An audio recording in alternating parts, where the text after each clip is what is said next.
Hi, this is Danny Doyle, and this video is meant to serve as an introduction/companion piece to my new series, Unit Review, which is aimed to be a deep dive into every unit in Fire Emblem Fates Revelations. Yes, even that one. While the primary goal of the series is just to explore the different units and the build options they have and all of the unique things that make a Fates unit, a secondary goal of mine is to create a tier list for the Fates Revelation route. And because of that, I feel like I should define my criteria. I already have a video generally talking about my criteria for tier lists, so if you want an in-depth look at how I rank units, I would recommend that one, which will be linked in the description, but Fates has some specific things that I feel the need to point out.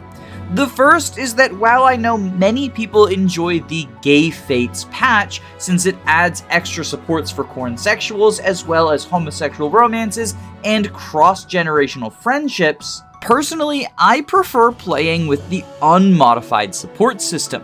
I think that the limitations to marriages and friendships put units into unique niches, and make it so that there are some builds that can only be accomplished by a single unit. Effie's inability to access Wyvern or Sakura's inability to access Archer are legitimate drawbacks for these units that make them more interesting than if everyone could access every class. This is also why I don't factor Corrin marriage into my rankings outside of units who specifically benefit more than others from Corrin. For example, Jacob and Felicia have a fast support with Corrin that they can start building in Branch of Fate, and it gives them access to new level 15 skills. The Royals also have a fast support with Corrin if you feel like giving them something they wouldn't otherwise access. In some cases, I will discuss what the best Corrin Heartseal option is for a unit, especially for cornsexuals who don't have any other options, but I don't assume Corrin marriage or even really factor it in when ranking units.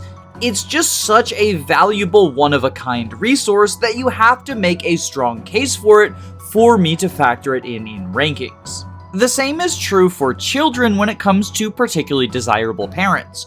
Of note, both Camilla and Sakura are just about capable of fixing any child in the cast. However, any Hoshidan child can get Sakura as their mother, and any Nohrian child can get Camilla. The Crossroute children can even get either of them. Instead of assuming that any given child will get them as a parent, I think it's worth noting the particular kids who have access to them uniquely. The Crossroute children getting to choose which powerful mom they get is definitely noteworthy. Tsubaki having a fast support with Sakura is noteworthy for Kaldori, and the fact that Kiragi and Shiro get Camilla access as opposed to Sakura access, while Forrest and Siegbert get Sakura access instead of Camilla access, is also potentially noteworthy for these kids. As far as the children's availability goes, that's a bit of a complicated conversation. Personally, instead of rewarding units who have good availability, I penalize ones who have bad availability. And with this principle in mind, I can apply it to the children to reward those who have more flexible availability. So, for example, Kana, Dwyer, Shigure, Midori, Kaldori, and Rajat have potentially quite early availability. However, if you wish to delay until you have more slots in your army or allow them to auto-level into specific skills, they have the flexibility to slot into the mid or late game cleanly. On the other hand, even with the fastest possible pairings, Forrest, Ophelia, Nina, Mitama, Shiro, and Siegbert are going to show up quite late to the party. In the same vein, I reward children when the mothers that are good for them are also good for their fathers. For example, Takumi likes attacking in attack stance, and as such benefits from either Camilla or Azura as his partner. And Kiragi very much appreciates both of these mothers. Camilla can fix every child unit, like I said, and Azura gives a bunch of strength and speed, perfect for someone who just wants to be a player phase archer. In contrast, Mitama really appreciates a magical mother, but Azama would prefer to reclass into a new physical class, putting the two of them at odds with each other. And similar things are true of some other father-son duos, like Ignatius and Benny or Hinata and Hisame. Along the same train of thought, if there is a marriage or friendship that can benefit both units, I value that more highly than the one-sided ones. Although in many cases the one-sided ones are still a good upside. But on the topic of supports, I want to talk about backpacking or providing classes through support chains, because while I do give units credit for these pieces of utility, I think I generally value them less than most of the community does. A backpack is still taking up a support slot, and so if all a unit is doing with that deployment slot is being a backpack, I don't think they're bringing as much to the table as someone who can perform the actions of a real unit.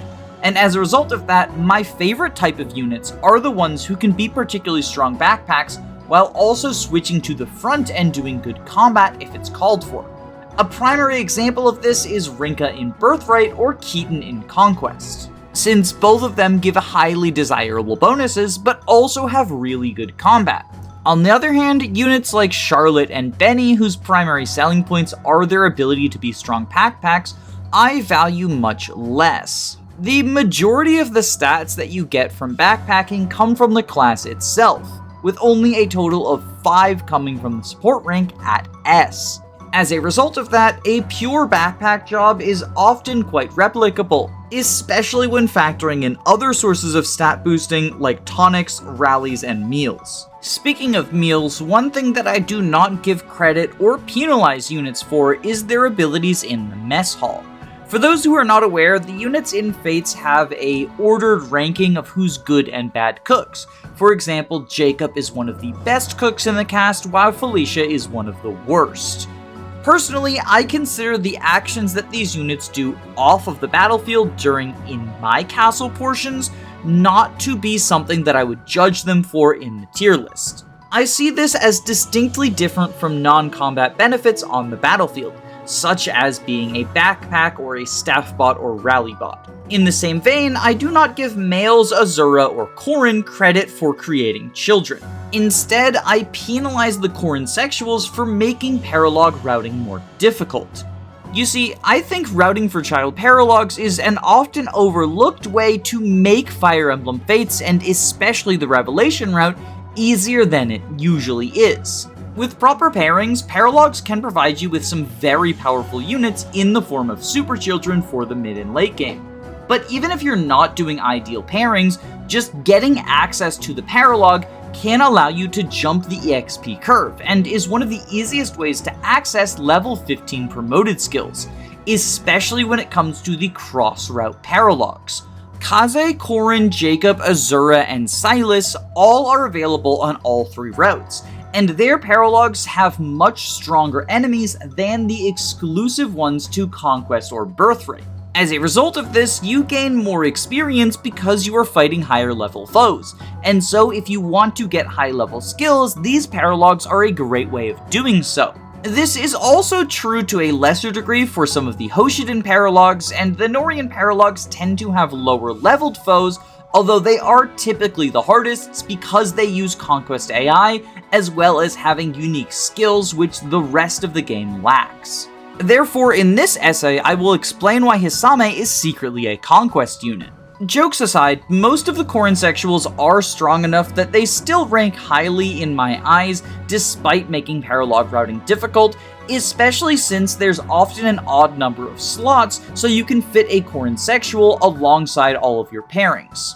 But units being able to support each other offers so much flexibility in terms of class access, child units, and paralogs, which give you both a fresh boost of experience and another opportunity to grind supports, that I do feel the need to penalize the units who get in the way of this. But speaking of grinding supports and experience on maps, I want to talk about the conditions under which I approach Fire Emblem Fates and most Fire Emblem games. Despite the fact that Revelations does have the option for infinite grinding skirmishes, I am not accounting for them, and instead treating the campaign as if we are only playing main story maps, Invasions 1 through 3, and the paralogs. Although none of these maps I would consider mandatory. Personally, I think that excessive grinding is not only unfun, but causes units to really blend together, And while the Fates cast is still very distinct even if you allow for infinite grinding, I think approaching them without it is much more productive and much more enjoyable. Under the same vein, I do not factor in any of the random My Castle drops or renown rewards,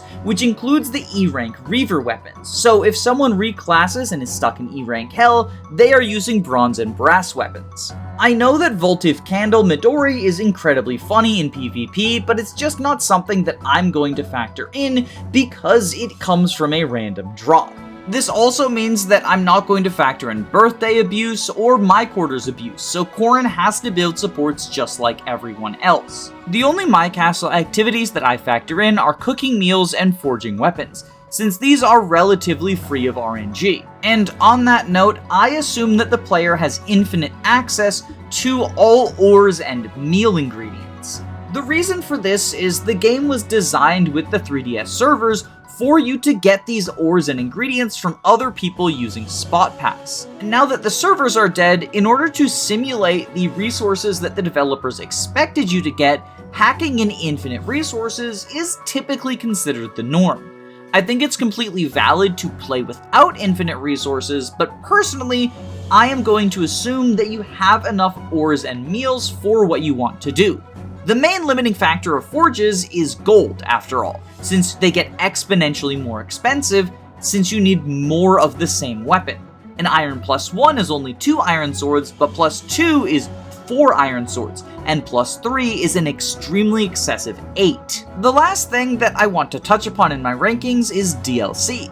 I exclude all DLC, including the path bonuses, from my rankings. And yes, I know in order to play Revelation, you inherently need to have access to the path bonuses, but the DLC items are extremely broken, as has been demonstrated by many people on this website. Similar to infinite grinding, I think that they make the cast more homogeneous and, as a result, more boring. Not only that, but outside of the path bonuses, most of the DLCs cost money.